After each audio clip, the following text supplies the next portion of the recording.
સુરતની રાંદેર નવયુગ કોલેજ ખાતે શેલ્બી હોસ્પિટલના ડોક્ટરની બેદરકારીના લીધે યુવકનું મોત થયા હોવાના આક્ષેપ સાથે પરિવાર ન્યાય માટે માંગ કરી રહ્યો છે। આમ તો તબીબો ધરતી પરના ભગવાન ગણાય છે, પરંતુ આ કળિયુગમાં કેટલાક તબીબ પૈસો મારો પરમેશ્વરનો જાપ જપતા રહે છે। તેથી કેટલાય ગરીબ લોકો પૈસા નહીં હોવાના કારણે ગંભીર બીમારીમાં સમયસર સારવાર ન મેળવી શકતા હોય છે, તો કેટલાક માલેતુજાર લોકોને પૈસા ખર્ચ્યા કર્યા બાદ પણ લાચાર બની જતા હોય છે, તો કેટલાક કિસ્સાઓમાં તબીબોની બેદરકારીના કારણે દર્દી જીવ ગુમાવતા હોય છે।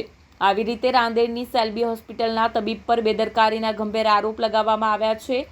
તબીબની બેદરકારીના કારણે એક પરિવારના ઈસમનું સારવાર દરમિયાન મોત થયું હોવાનું પરિવારે આક્ષેપ કરતા ગુજરાત મેડિકલ એસોસિએશન અને ઇન્ડિયન મેડિકલ એસોસિએશન સમક્ષ ફરિયાદ કરી છે।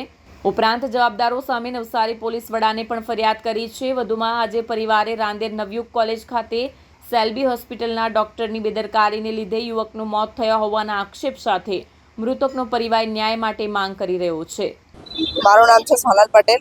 હું નવસારીથી આવી છું। મારા ભાઈ કૌશિક પટેલના ડોક્ટરો દ્વારા જે ગંભીર બેદરકારી થઈ છે તેના માટે હું અહીંયા આપ સમક્ષ હાજર છું। આજે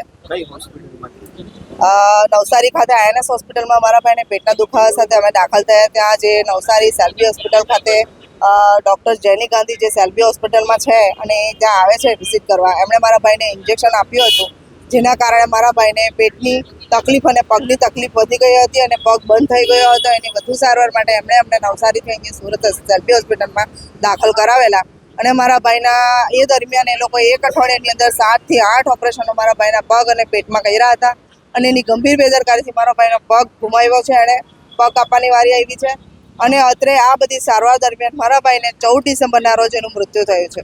કઈ તારીખે એડમિટ કરેલા મારા ભાઈને 16 નવેમ્બરના રોજ દાખલ કરેલા હતા અમે, અને અહીંયા 18 નવેમ્બરે શેલ્બી હોસ્પિટલમાં અમે દાખલ થયા હતા। ત્યાં અમે 3 તારીખ સુધી 3 ડિસેમ્બર સુધી અમે એની સારવાર લીધી હતી। અહીંયા કઈ તારીખે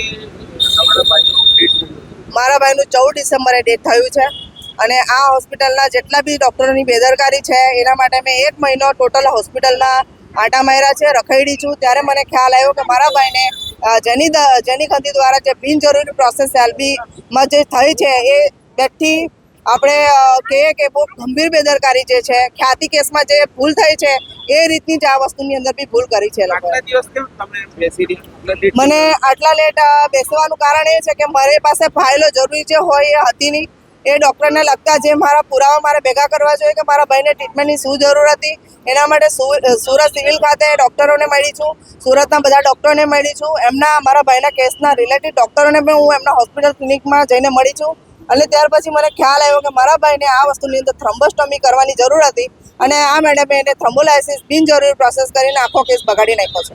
કેટલાનું બિલ થયું હતું અને કયા ડોક્ટરે ટ્રીટમેન્ટ કરી હતી? મારા ભાઈને આ હોસ્પિટલની અંદર 20 લાખ રૂપિયાનું બિલ થયું છે અને નવસારી ખાતે INS હોસ્પિટલનું અમારું 8 લાખનું બિલ હજુ બાકી છે અમારે ભરવાનું, જે કે મારા ભાઈના કંપનીના જે નોકરી કરે છે ત્યાંથી જે પૈસા આવશે તેની રાહ જોઈને અમે બેઠા છે કે એ પૈસા અમે ભરી શકીએ હવે।